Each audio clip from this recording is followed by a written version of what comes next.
গৌরী সীতানাথ প্রেমানন্দে একবার হরি হরি বলো। নিতাই গৌরী সীতানাথ প্রেমানন্দে একবার হরি হরি বলো।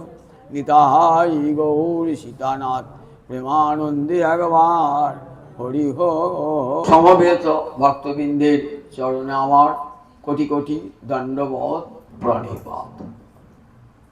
শ্রীমদ্ ভাগবতের একাদশ স্কন্ধে আছে ভগবত উদ্ধব সংবাদ। ভগবান শ্রীহরির শেষ উপদেশ উদ্ধব। উদ্ধব তার একান্ত প্রিয় ভক্ত। উদ্ধব একটা পরিচয় সুখদেব দিয়েছেন। বৃষ্টিনাং প্রবর মন্ত্রী কৃষ্ণস্য দ্বৈত সখা শিষ্য বৃহস্পতি সাক্ষাৎ উদ্ধব বুদ্ধি সত্তম। বৃষ্ণি বংশ মানে যদু বংশের একটা শাখার নাম বৃষ্ণি বংশ। সেই বৃষ্ণি বংশের শ্রেষ্ঠ মন্ত্রী ছিলেন, উগ্রসেনের মন্ত্রী ছিলেন উদ্ধব। বৃষ্ণাং প্রবর মানে শ্রেষ্ঠ, বৃষ্ণাং প্রবর মন্ত্রী কৃষ্ণস্য দ্বৈত সখা।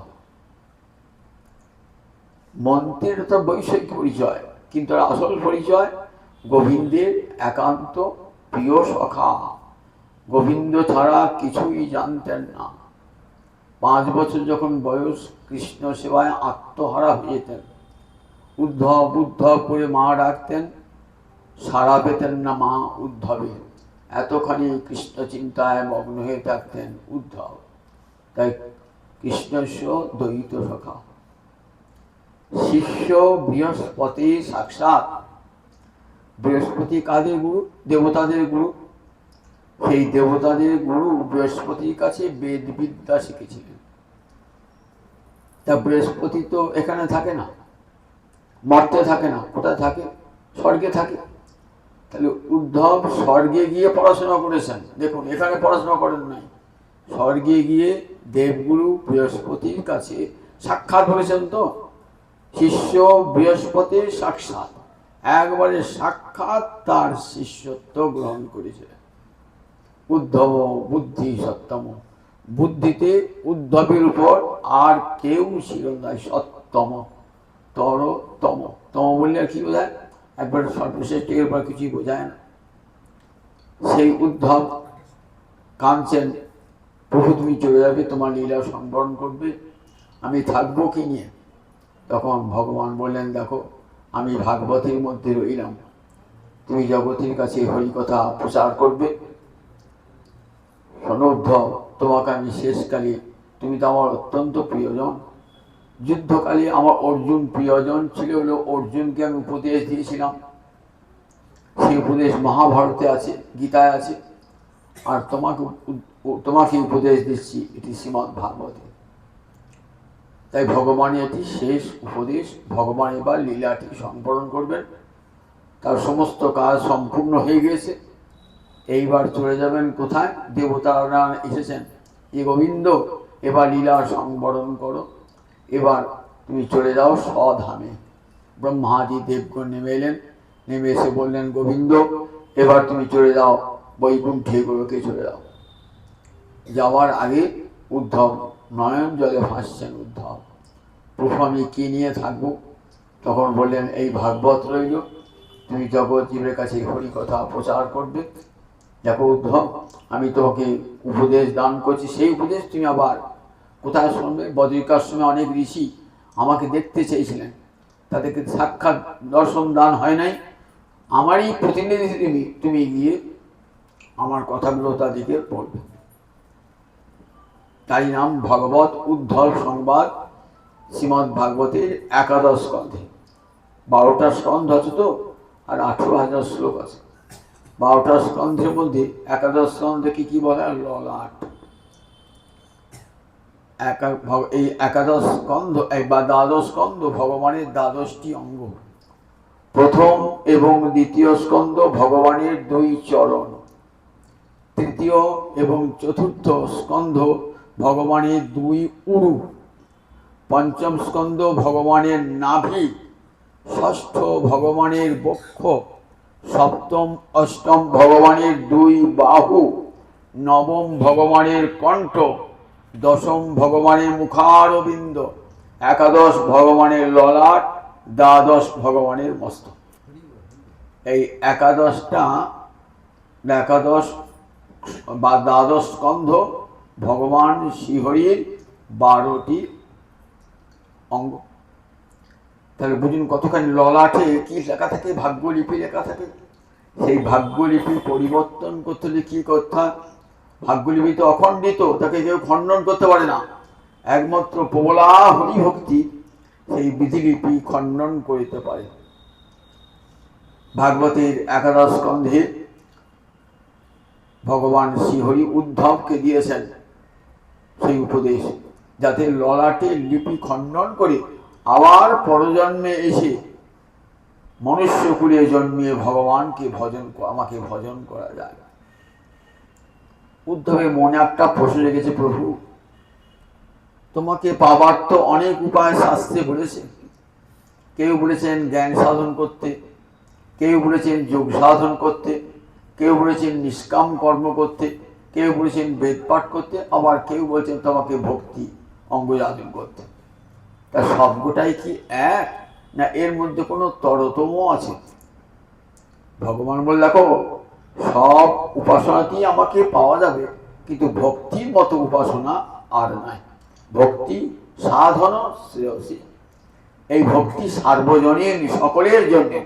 জ্ঞান সকলের জন্য নয়, যোগ সকলের জন্য নয়, নিষ্কাম কর্ম সকলের জন্য নয়, বেদ পাঠ সকলের জন্য নয়, কিন্তু হরিভক্তি সার্বজনীন। এই বিশ্বের যত নর নারী, ব্রাহ্মণ ক্ষত্রিয় বৈশ্য শূদ্র, ব্রহ্মচারী গৃহস্থী বানপ্রস্থী সন্ন্যাসী, প্রত্যেকের কাছে হরিভক্তি গ্রহণযোগ্য। যেটি আর জ্ঞান কর্ম যোগে হয় না, ভক্তি একমাত্র সাধন শ্রেয়সী। এই ভক্তি ভগবানের কাছে। আবার এই ভক্তির দ্বারা ভগবানকে এমন করে পাওয়া যায় যেটি জ্ঞান যোগ বা অন্য কোনো সাধনে পাওয়া যায় না। তখন উদ্ধবের মনে একটা প্রশ্ন রেখেছে, প্রভু সংসারের থেকে ভগবানকে ভজন করা যায়? সংসার তো ভুলিয়ে দেয় সব। সংসার তো মায়ার সংসার, সেখানে স্ত্রী পুত্র নিয়ে ঘর করতে হয়, সেখানে তোমাকে তো বুঝতে পারবো না। তখন ভগবান বলছেন, বাদ্যমানপি মদ ভক্ত বিষয়ী অজিতেন্দ্রিয় প্রায় প্রগলভয়া ভক্তা বিষয়ী না বিভূতি। বলছে দেখো, ভক্তি এমন জিনিস কখনো নষ্ট হয় না, কখনো বিনষ্ট হয় না। একবার যদি হরি ভক্তি হৃদয়ে প্রবেশ করে, তাহলে ভক্তি কখনো আর বিনষ্ট হয় না। কোন প্রকারে ভক্তি যদি একবার হৃদয়ে প্রবেশ করে, ব্রহ্মাণ্ড ভূমিতে ভূমিতে কোন ভাগ্যবান জীব গুরু কৃষ্ণ প্রসাদে পায় ভক্তিলতা আমি মারি হইয়া সেই বীজ করে আরোপণ শ্রবণ কীর্তন জলে করে সিঞ্চন। গুরুদেব কর্ণে যখন বীজ মন্ত্র দেবেন, মন্ত্র কৃষ্ণ মন্ত্রের নাম কি? বীজ মন্ত্র বলা হয়, কাম বীজ মন্ত্র। হৃদয়ে যে বীজ মন্ত্র দিলে তার বীজকে কি করতে হয়? মাটিতে পুঁততে হয়, জল দিতে হয়, সার দিতে হয়, মাটি দিতে হয়, সূর্যের তাপ লাগে, হাওয়া লাগে, তবে তো বীজটা অঙ্কুরিত হবে এবং গাছ হবে। ঠিক তেমনি হৃদয় মাঝে গুরুদেব যে দীক্ষাটি দিয়ে গেলেন না, সেটিকে কি করতে হবে না, সেটি বীজ যাতে বৃক্ষে পরিণত হয়, তার জন্য আমি তো মালি কি করে? মালি বীজটা লাগিয়ে তার যত্ন করে যাতে বীজ থেকে গাছটা হয়। ঠিক তেমনি গুরুদেব কানে যে বীজ মন্ত্র দিলেন না, কি করতে? শ্রবণ কীর্তন জলে করে সিঞ্চন। প্রতিদিন বসে বসে হরি কথা শ্রবণ করো এবং কীর্তন করো। এই শ্রবণ কীর্তন হলো জল। বাড়িতে বাড়িতে লতা ব্রহ্মাণ্ড ভেদি যায়। এই লতা বৃদ্ধিপ্রাপ্ত হতে হতে কোথায় হবে একবারে ব্রহ্মাণ্ড ভেদ করে চলে যাবে, পৃথিবীর সপ্ত আবরণ ভেদ করে চলে যাবে। কোথায় যাবে? কৃষ্ণ চরণে কল্প বৃক্ষে করে আরোহণ। লতা স্বভাব কি বলুন দেখি? না বড় গাছ পেলে তাকে জড়িয়ে ধরা, এটা লতার স্বভাব। লতা মাটিতে থাকতে পারে না, বড় গাছ পাশ হয়ে যাবে। লতা বাড়তে বাড়তে কোথায় যাবে? ওই গোবিন্দ চরণ বৃক্ষকে জড়িয়ে ধরবে। বাড়িতে বাড়িতে লতা ব্রহ্মাণ্ড বেরিয়ে যায়। এবার কি করবেন? কৃষ্ণ চরণ কল্প বৃক্ষে করে আরোহণ। সেই ভক্তি যদি একবার গুরুদেব কৃপা করে কানে দেন না, কত বড় দান গুরুদেবের। বললেন সেই বীজটি বলে অন্তরে কি করবে? প্রতিদিন তার জলসিঞ্চন, মাটি, হাওয়া, জল দেবে। সংসারে থাকলেও ক্ষতি হবে না। আমরা দেখেছি কত ভাগবতীর ভক্ত তারা সংসারের মধ্যেই রয়েছেন, কিন্তু ভজন ভোলেন নাই। তার প্রমাণ দেখুন, রাজর্ষি ভরত, রাজর্ষি জনক, এদের জীবনটা দেখুন না। রাজর্ষি, রাজর্ষি মানে রাজা, আবার ঋষি। রাজর্ষি, ঋষি কাকে বলে?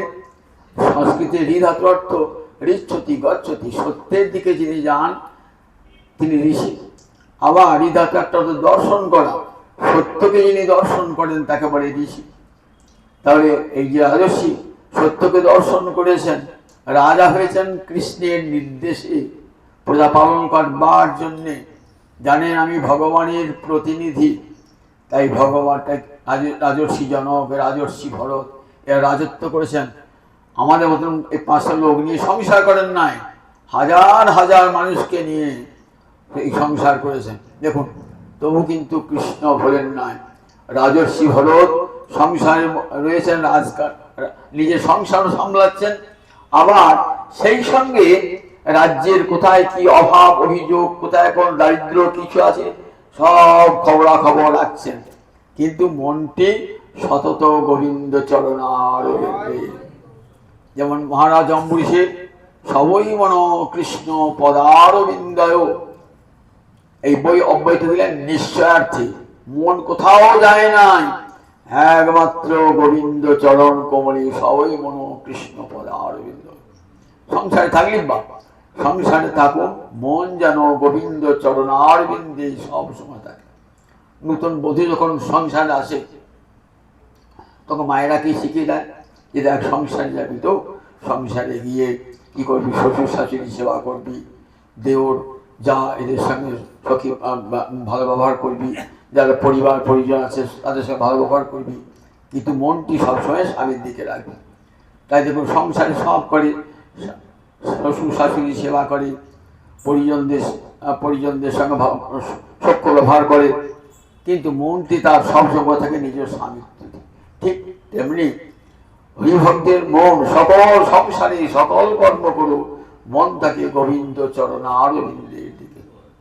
রাজর্ষি ভরত, মহারাজ অম্বরীশ, রাজর্ষি জনক, এগুলি তার প্রকৃষ্ট উদাহরণ। দেখুন সংসারে রয়েছেন কিন্তু মন গোবিন্দ চরণারবিন্দে। দীর্ঘদিন রাজত্ব করেছেন, রাজত্ব করে যৌবন বয়সে যখন প্রায় শেষ প্রান্ত যৌবনে, তখন কি করলেন? সুদুস্তজ দারু সুতান সহিত রাজ্যং হৃদস্পৃশ জহ যুবৈব মলবৎ উত্তম শ্লোক লালস। যে পত্নীকে পরিত্যাগ করা যায় না, শুধু দুস্তজ নয়, সুদুস্তজ, যে সংসারকে পরিত্যাগ করা যায় না, যে স্ত্রী পুত্রকে পরিত্যাগ করা যায় না, সুদুস্তজ দার সুতান, তার মানে পত্নী, সুত মানে পুত্র, সুদুস্তজ দার সুতান, শহীদ আত্মবর্গকে, রাজ্য ঐশ্বর্য ত্যাগ করা যায় না, এক মুহূর্তে ত্যাগ করলেন। সুদুস্তজ দার সুতান শহীদ রাজ্যং হৃদস্পৃশ, কারণ এগুলো আমার হৃদয়কে স্পর্শ করে থাকে, তাই নিজের স্ত্রী পুত্র এদিকে ত্যাগ করা যায় না, এরা হৃদয়কে স্পর্শ করে। এদের কোনো কিছু দুঃখ বিপদ হলে আমার হৃদয়কে স্পর্শ করে, তাই হৃদস্পৃশ। যহ ত্যাগ করলেন, কখন ত্যাগ করলেন? বুড়ো বয়সে না, যুবৈব, যুবক বয়সে ত্যাগ করলেন। বৃদ্ধ বয়সে ত্যাগ আপনা আপনি হয়ে যায়, যোগ্য ত্যাগ করতে হয় না, আপনা আপনি ত্যাগ হয়ে যায়, সংসার সবাই থেকে ত্যাগ করে দেয়। কিন্তু যৌবন বয়সে কত আকর্ষণ থাকে বড় তুমি সংসারে, সেই সংসার যুবক বয়সে সেই সংসার ত্যাগ করলেন। কেমন ত্যাগ করলেন? তার আক্ষেপ করেছিলেন যে সংসারটা ছেড়ে এলাম, আমার স্ত্রী পুত্র কি করছে? না, কোনো চিন্তা নাই। কেমন? তাই একটু সুন্দর উদাহরণ দিলেন, মলবৎ, মল পরিত্যাগ করে কারো অনুশোচনা আক্ষেপ হয় নাকি? হয় না, বরং তাতে স্বাস্থ্য সুরক্ষিত হয়। ঠিক তেমনি তাদেরকে ঘৃণায় কেউ ফিরিয়ে তাকায় না। সংসারকে মলবৎ পরিত্যাগ করেছেন আর ফিরেও তাকান নেই। কি করে হলো? মহারাজ পরীক্ষিত শুনছেন, কারণ মহারাজ পরীক্ষিত অনেকটা বয়সে এসেছেন, মহারাজ পরীক্ষিত। তাও অভিশাপ পেয়েছেন বলে, অভিশাপের আগে তার কৃষ্ণচরণের মতি হয় নাই। অথচ কি আশ্চর্য বিষয় দেখুন, যখন উত্তরার গর্ভে মহারাজ পরীক্ষিত, তখনই গোবিন্দের কৃপা প্রাপ্ত হয়েছে, প্রাপ্ত হয়েছেন। অশ্বত্থামা ব্রহ্মাস্ত্র নিক্ষেপ করেছেন, পাণ্ডবদের শেষ বংশধর, তাকেও শেষ করে দেবো, গোটা পাণ্ডব বংশ ধ্বংস করে দেবো। শেষ দিনের সেনাপতি, অষ্টাদশ দিনের সেনাপতি অশ্বত্থামা ব্রহ্মাস্ত্র নিক্ষেপ করেছে। কিন্তু কি আশ্চর্য দেখুন, রাখে হরি তো মারিক, গোবিন্দ যাকে রক্ষা করবেন তাকে মারবার শত শত ব্রহ্মাস্ত্রের ক্ষমতা নাই। ভগবান কি করলেন? ওই উত্তরার ছোট্ট কুক্ষিতে গর্ভে প্রবেশ করলেন। এত বড় ভগবান যখন বিষ্ণু দর্শন করাচ্ছেন, দেখবেন ভাগবতী দ্বিতীয় স্কন্ধে ভগবানের বিরাট রূপের বর্ণনা আছে। এ গোটা বিশ্বই তার রূপ। এত বড় ভগবান, অর্জুন দেখছেন সেই বিশ্বরূপটা। নান্তং ন মধ্যম ন পুনস্তবাদি পশ্যামি, আমি দেখতে পাচ্ছি না তোমার কোথায় শুরু, কোথায় মাঝটা, কোথায় অন্তটা শেষ। এত বড় ভগবান, সেই ভগবান যা আদি মধ্য অন্ত খুঁজে পাচ্ছেন না, অত বড় ভগবান প্রবেশ করেছেন উত্তরার ছোট্ট গর্ভ মধ্যে। ভাবলে কেমন অবাক লাগে বলুন দেখি। ভগবান মহতপি মহিয়ান, আবার অনরপি অনিয়ান। যদি বলেন এটা দেখো বেদ স্বীকার করবে, হ্যাঁ, বেদ বলেন ভগবান মহতপি মহিয়ান, মহৎ থেকে মহত্তম হতে পারেন, আবার অনু থেকে অনুত্তম হতে পারেন। যখন যেমন প্রয়োজন ভগবান তখন তেমনি সেই রূপ ধারণ করতে পারেন। যখন বিশাল রূপ ধারণ করার দরকার তখন বিশাল রূপ ধারণ করেছেন, যখন অতি ক্ষুদ্র রূপ ধারণ করা দরকার তখন ক্ষুদ্র ধারণ করেছেন। কংসের ধনুর্যজ্ঞে যখন ভগবান দিলেন কৃষ্ণ বলরাম, তখন তো শিখিয়ে রেখে দিয়েছেন কুবলা পীরকে যে এই ছেলে যখন আসবে না, ছেলে দুটো ওই 10 বছরের ছেলে দুটো আসবে না, সুরে করে আছড়িয়ে মেরে দেবে। কি করলেন দেখুন, ভগবান ছুঁচ হয়ে ঢুকলেন, ছুঁচ হয়ে ঢুকে এমন করে গড়িয়ে গেলেন, ধরতেই পারল না। একবারে কংসের যজ্ঞে পৌঁছে গেল ভগবান। সেখানে পৌঁছে গিয়ে কি হলো, ছুঁচে যে ঢুকলো, আবার কত বড় হলো দেখুন। সঙ্গে সঙ্গে ওই হাতি কবলার হাতিটাকে তার সুরটা ধরে পাক দিতে লাগলো, ছুঁড়ে ফেলে দিল। হাতিটা মরে গেল। দুটো দাঁত নিয়ে কৃষ্ণ বলরাম অগ্রসর হলো কংসের দিকে। তাহলে প্রয়োজনে ভগবান অতি ক্ষুদ্র থেকে ক্ষুদ্রতম হতে পারেন, আবার প্রয়োজনে বৃহত্তম হতে পারেন। এটি ভগবান। তাই উত্তরার গর্ভে প্রবেশ করে সুদর্শন চক্র দিয়ে তাকে রক্ষা করলেন। ব্রহ্মাস্ত্রের কি ক্ষমতা সুদর্শন চক্রের কাছে? ভক্ত রক্ষা করবার জন্য ভগবানের সুদর্শন চক্র আছে। এক মুহূর্তে ব্রহ্মাস্ত্রকে ধ্বংস করে মহারাজ পরীক্ষিতকে রক্ষা করলেন। সেই মহারাজ পরীক্ষিত মায়ের পেটে, যেন সুখদেব বলছেন, দেখো রাজর্ষি ভরত তো মায়ের পেটে কৃপা পায় নাই, তুমি কিন্তু মায়ের পেটে কৃপা পেয়েছ। তাও কিন্তু দেখো তোমার কৃষ্ণের মতি হতে এত দেরি হয়ে, তাও অভিশপ্ত হয়েছ বলে শ্রমিক মুনি তোমাকে অভিশাপ দিয়েছেন, আর তার ছেলে শ্রমিকের পুত্র সিংহী তোমাকে অভিশাপ দিয়েছেন, আজ থেকে 7ম দিনে তক্ষক ধ্বংসের মৃত্যু হবে। তাই তুমি এসেছো হরিদ্বারে ব্রহ্মকুণ্ডের তীরে। মহারাজ পরীক্ষিত ভাবছেন সত্যি তো রাজর্ষি ভরত তো রাজর্ষি ভরত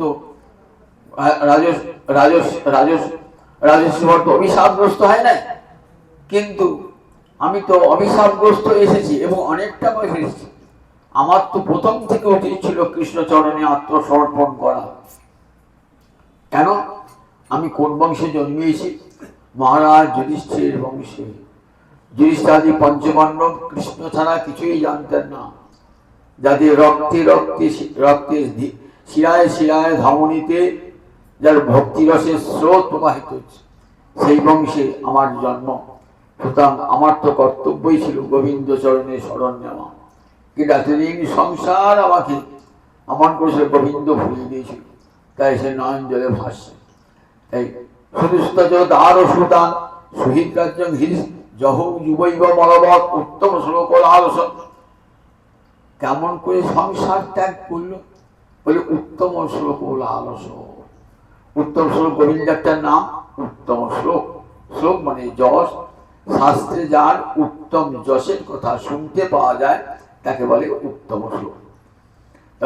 লালসা, লালসা কখন হয়? লোভের চূড়ান্ত সীমাকে কি বলে? লালসা।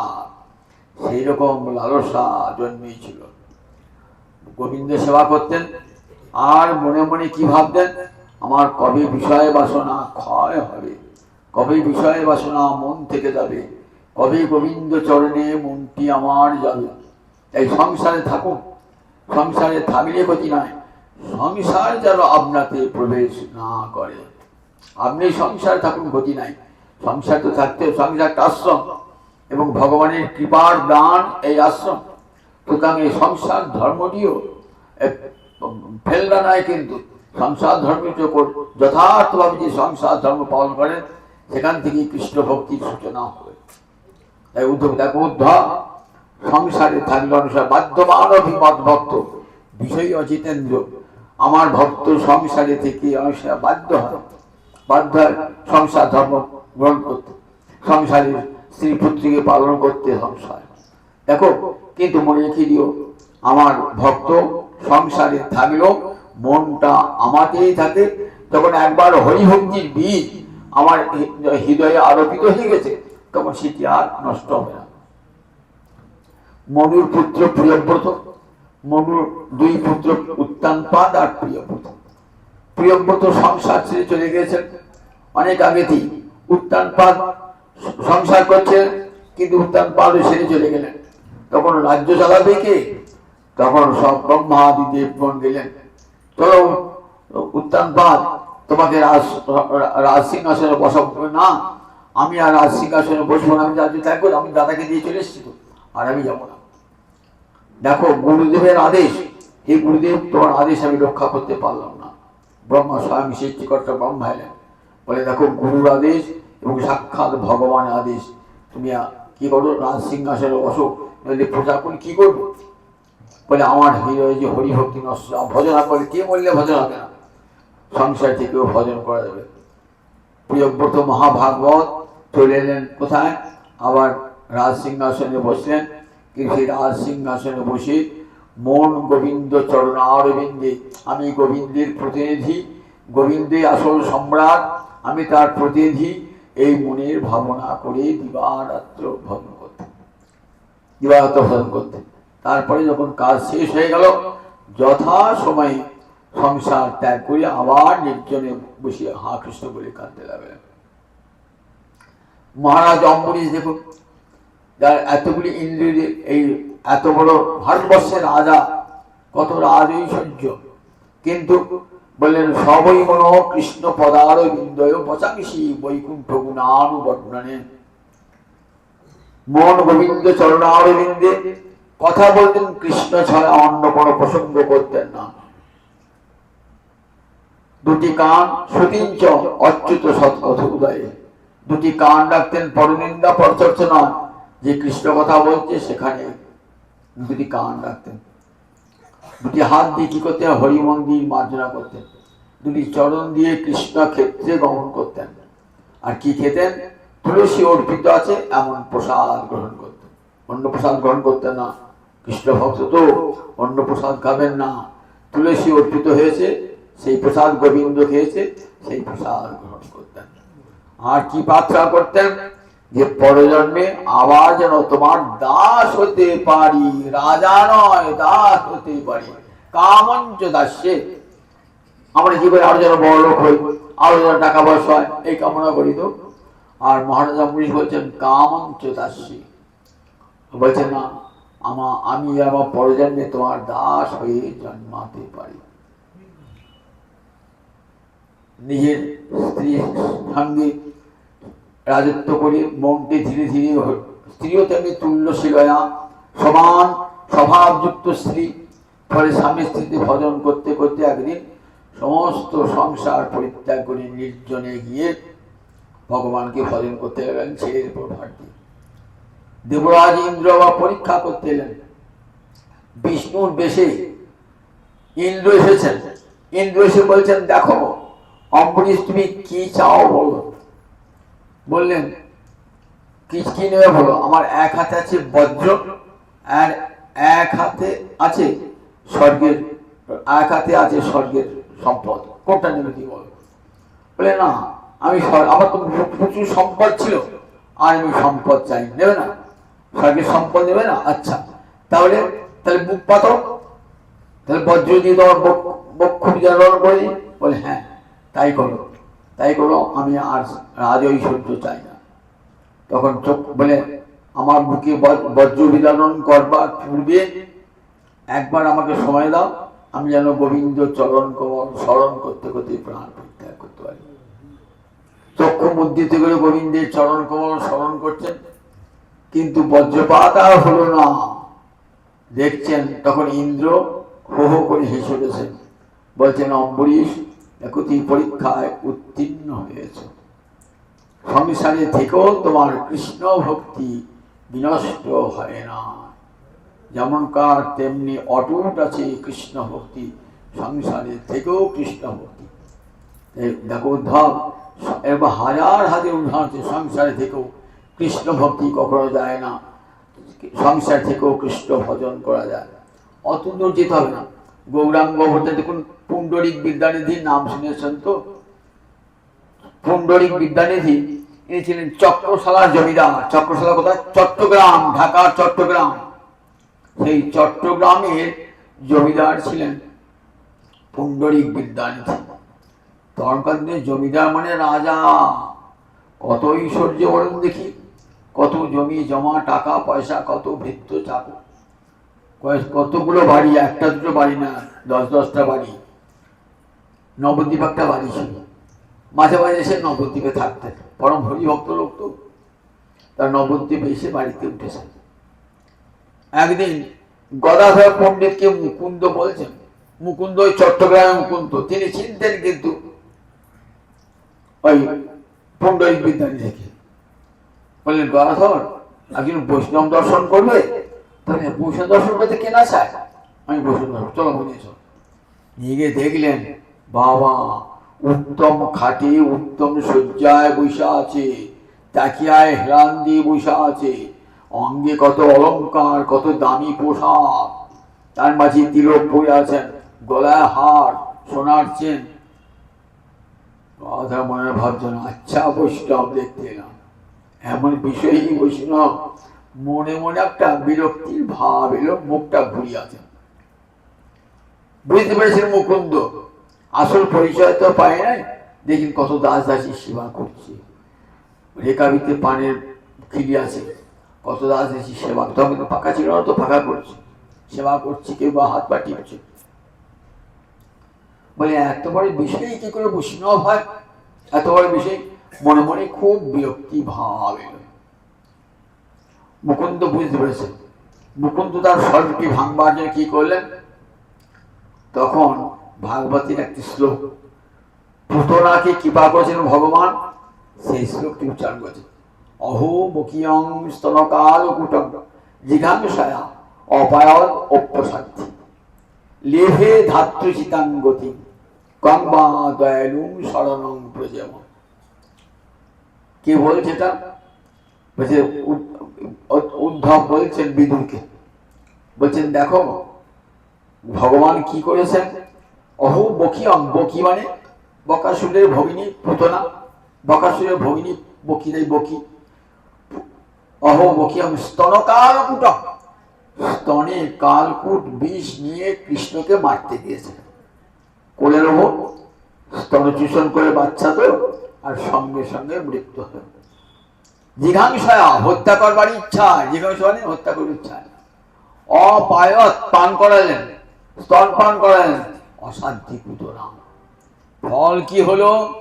লেভে ধাত্রীচিতাং গতি, ধাত্রী মায়ের যে স্থান পাওয়া উচিত, যে গতি পাওয়া উচিত, সেই স্থান পেয়ে গেলেন। লেভে ধাত্রীচিতাং গতি। ধাত্রীচিত ধাইমা একটা মায়ের সমান। দেখবেন পঞ্চমাথার মধ্যে ধাইমা একটা মা। ধাইমা মানে সন্তান প্রসব করবার সময়, তখনকার দিন নার্সিংহোম হাসপাতাল ছিল না, এই ধাইমায়েরা সন্তান প্রসব করাতো, তাকে মা বলেই জানতো সবাই। লেভে ধাত্রীচিতাং গতি, সে ধাত্রীচিত গতি লাভ করলো কোথায়? গেল একবারে চলে গেল কোথায়? একবারে গোলকে গিয়ে মা যশোদার কাছে কাছে থাকবে, গোপালকে সেবা করবে। উদ্ধব বলছেন কংবা দয়ালুং শরণং ব্রজেম, জগতে এমন দয়ালু আর কেউ আছে? আর কোন ভগবানের চরণে আশ্রয় গ্রহণ করব, যে ভগবান বিষ দিলেও অমৃত প্রদান করে, বিষ দিলেও অমৃত দেয়। পুতনা বিষ দিল, ভগবান তাকে অমৃত দান করলেন। জগৎ কি দেখালেন? দেখো, যে ন কেন উপায়ন মন কৃষ্ণে নিবেশ হয়, যে কোনো উপায়ে মনটা আমাতে নিবিষ্ট করো, সেটা মিত্র ভাবে হোক, পুত্র ভাবে হোক, শত্রু ভাবে হোক, যে কোনো ভাবেই হোক, মনটা আমাকে নিয়ে মনটা বসাও। আমাকে মনটা দিলেই তার মুক্তি হয়ে যায়। যে কোনো উপায় শত্রু ভাবে যদি ভগবানকে ভজনা করেন তাহলেও মুক্তি হয়ে যাবে। কংস, জরাসন্ধ, শিশুপাল এরা ভগবানকে শত্রু ভাবে উপাসনা করেছিল, তাতেই তাদের মুক্তি লাভ হয়ে গিয়েছিল।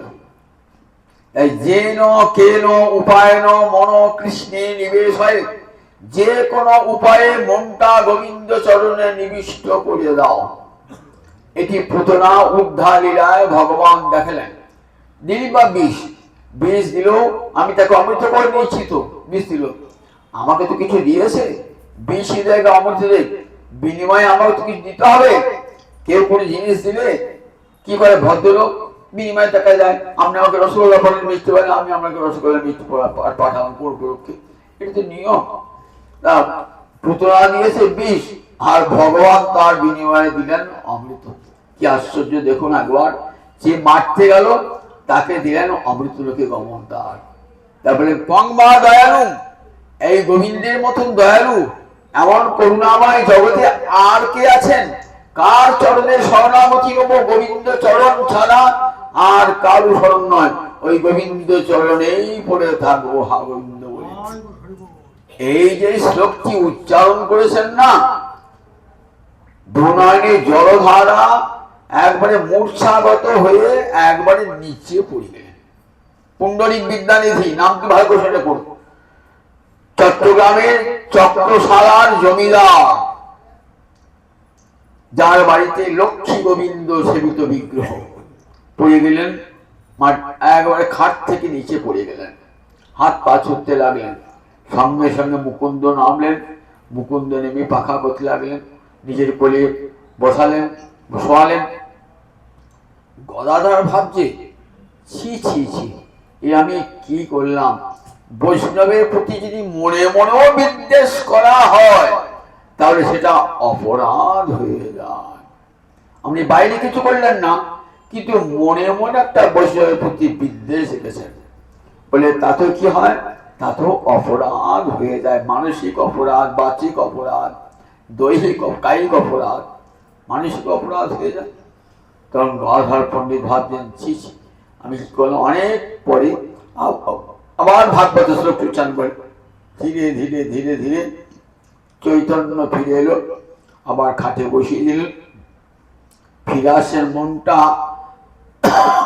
খুব বিষণ্ণ, মনটা মাথাটি নিচু করে আসছেন। মনে মনে ভাবছেন কি করলে আমার এই বৈষ্ণব অপরাধ দূর হয়ে যায়।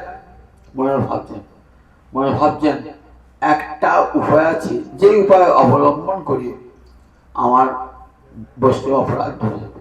কিরকম?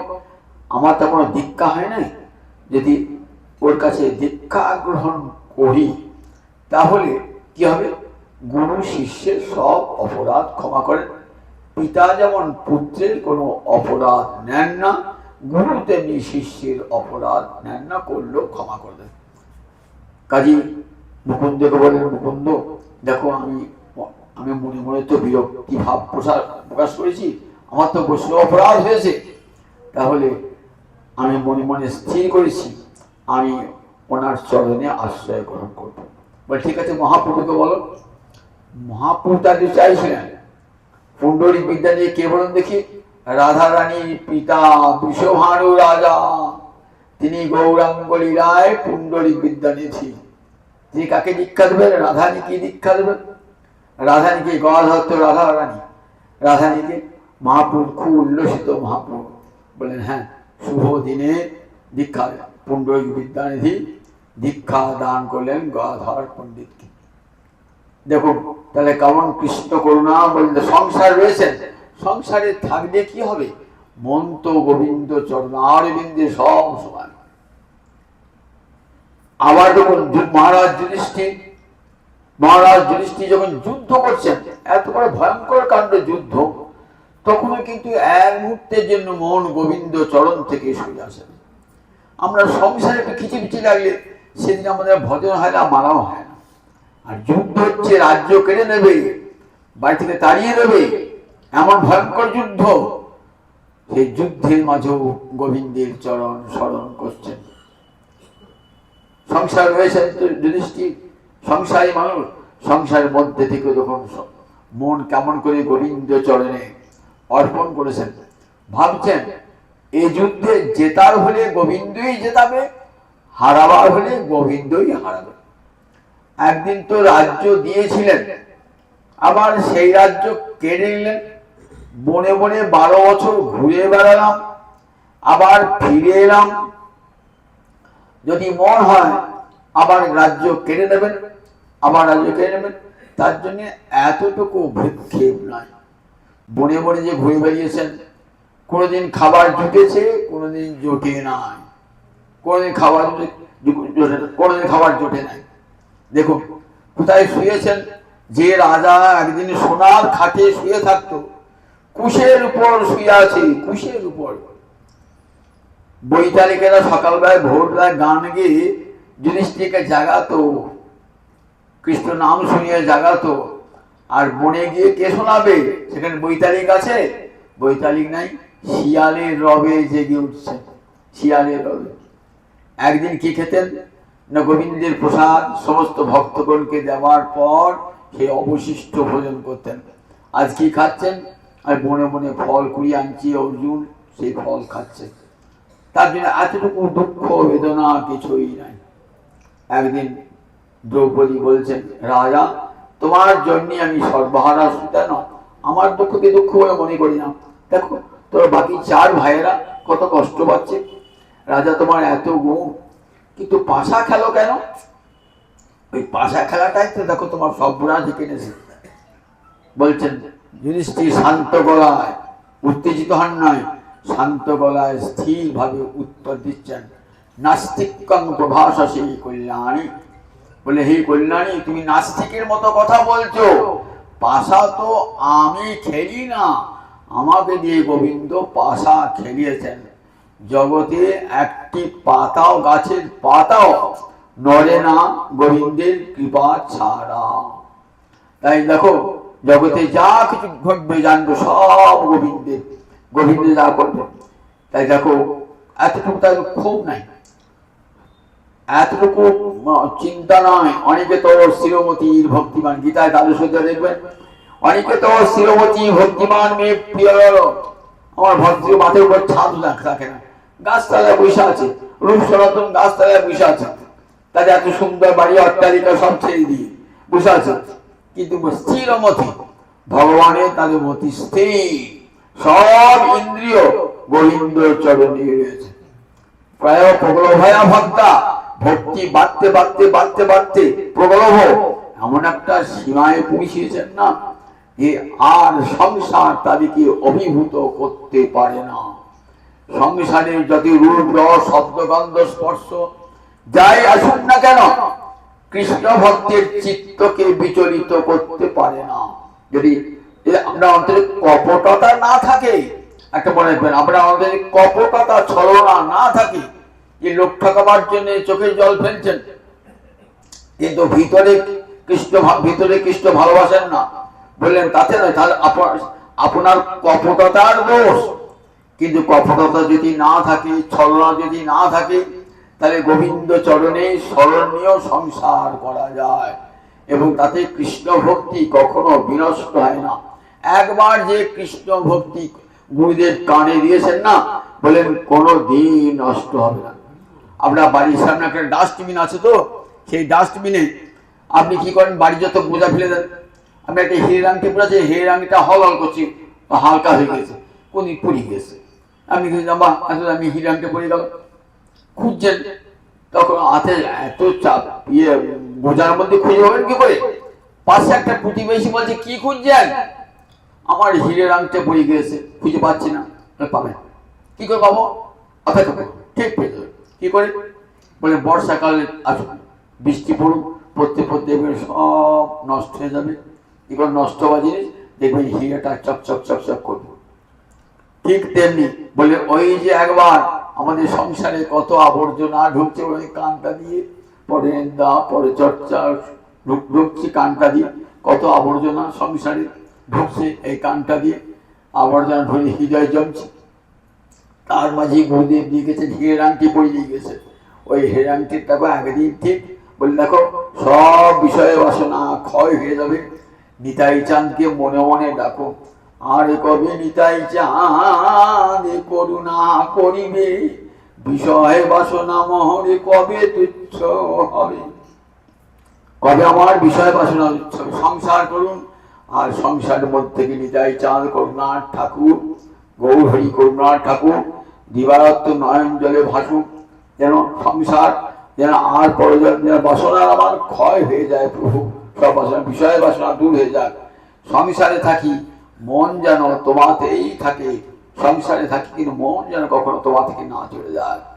এমনি করে মন গোবিন্দ চরণ অরবিন্দে, গীতায় ভগবানের শেষ উপদেশ, মনমনা ভব মদভক্ত মজ্জাজি মাঙে নমস্কুর। উপসংহার বাক্য, উপসংহার বাক্য মানে সর্বশেষ বাক্য।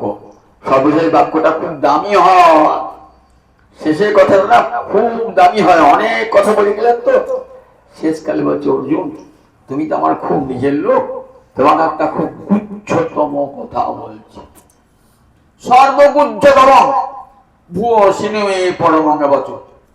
গীতার কথাগুলি খুব বিচার করে করে পড়বেন, তাহলে বুঝতে পারবেন।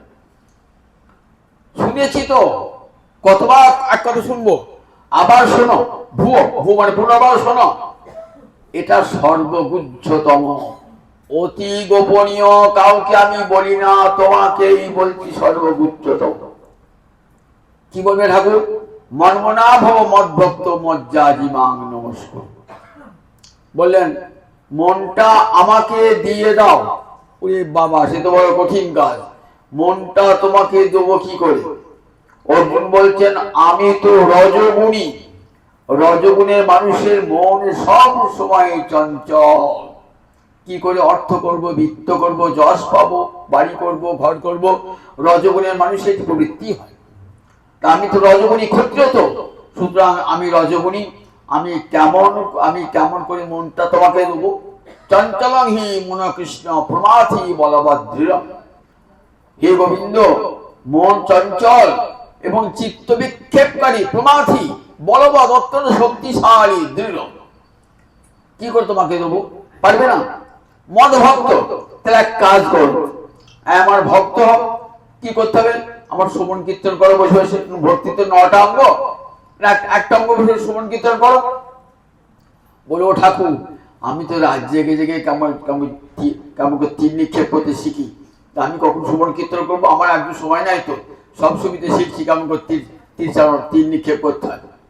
আমি ভক্ত তর্ক মনমরা ভাব মদ ভক্ত মদ যা যে, আচ্ছা আমার যাচনা করো, আর তার থেকে চরণে তুলসী পাতা এটা ফুল দিতে পারবে না? না না, সেও আমার পক্ষে সম্ভব নয়, আমি তো ক্ষত্রিয় সন্তান, পূজা তো করতে জানি না, কাজে আমার পারবো।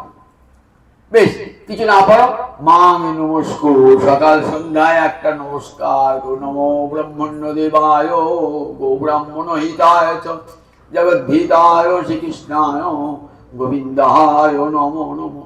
হে কৃষ্ণ করুণা সিন্ধু দীনবন্ধু জগৎপতে গোপেশ গোপিকাকান্ত রাধা কান্ত নমস্তুতে।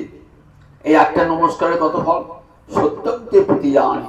বলে দেখো, আমি তোমাকে সত্য করে প্রতিজ্ঞা করে বলছি, মামেব প্রাপ্স্যসি, আমাকেই প্রাপ্ত হবে। একটা যদি প্রণাম করো সকাল সন্ধ্যায়, এর তো পারবে, তাহলে মাম এব প্রাপ্স্যসি, আমাকেই প্রাপ্ত হবে।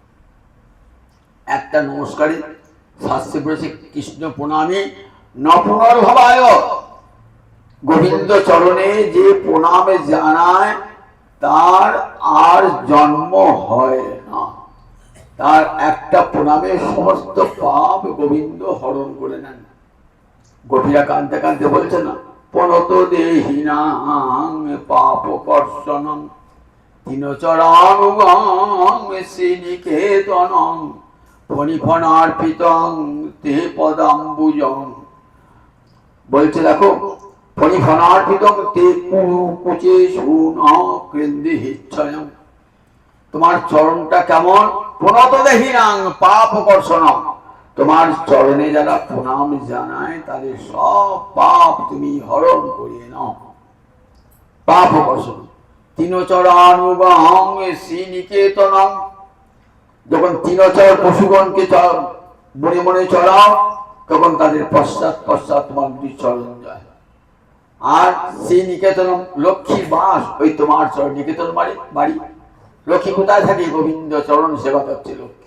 শ্রীনিকেতনম ফণিফণার্পিতং, আর কালিয়ানাগের মাথায়, ফণি মানে সর্ব, মাথায় তুমি চরণ দিয়েছো।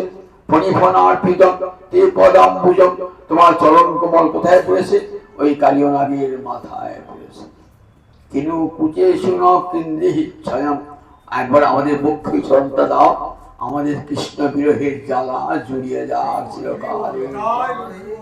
বলেন, তাই তার শেষ বাক্য, একটা করে প্রণাম অন্ত জানো, সকাল সে কিছু পারো আর না পড়ো, গোবিন্দ চরণে প্রণাম জানা আমার মহাপ্রভুর করুণার দান। বলে দেখো, 9টি সাধন ভক্তির মধ্যে একটি অঙ্গী হলো বন্দনা। বন্দনা মানে নমস্কার। অক্রূর কৃষ্ণকে নমস্কার করেছিলেন, আর সেই নমস্কারের ফলে অক্রূর কৃষ্ণচরণ প্রাপ্তি ঘটেছিল। 9টা অঙ্গের একটি অঙ্গ। তাই গোবিন্দ সকাল সে কিছু পড়ো না পড়ো, অন্তত গোবিন্দ চরণে সংসারে থাকুন, সংসার করুন, কোনো দুঃখ নাই। সংসারের মধ্যে থেকেই কৃষ্ণ ভজন হবে। মন যেন গোবিন্দ চরণ অরবিন্দ থাকুক। সমস্ত ইন্দ্রিয় যেন যে কাজ করে করুক, মন যেন সমস্ত ইন্দ্রিয় রাজা মনটা যদি গোবিন্দ চরণে থাকে, দেখবেন আমরা হাত মনে একটা গোবিন্দের মালা গাঁথি, একদিন গোবিন্দকে ভালো খাওয়াই, একদিন গোবিন্দের তুলসী গান করি, গোবিন্দের চন্দন বাটি, ঠিক একদিন না মনে হবে। এমনি করে সব ইন্দ্রিয় দ্বারে গোবিন্দ সেবা করবার বাসনা জাগ্রত হবে। এমনি করতে করতে দেখবেন ভক্তি সংসার থেকে বৃদ্ধিপ্রাপ্ত হয়ে একদিন কোথায় বাসনা ক্ষয় হয়ে গিয়েছে, তখন দেখবেন আর পরজন্মে এই সংসার ভোগ করবার জন্য আপনাকে আসতে হবে না। প্রায় উপগ্রহ ভয়া ভক্তা বিষয়ই না বিভূতি, আর বিষয় কৃষ্ণভক্তি থাকলে বিষয় আপনাকে অভিভূত করতে পারবেন না। জয় নিতাই, জয় নিতাই, জয় নিতাই।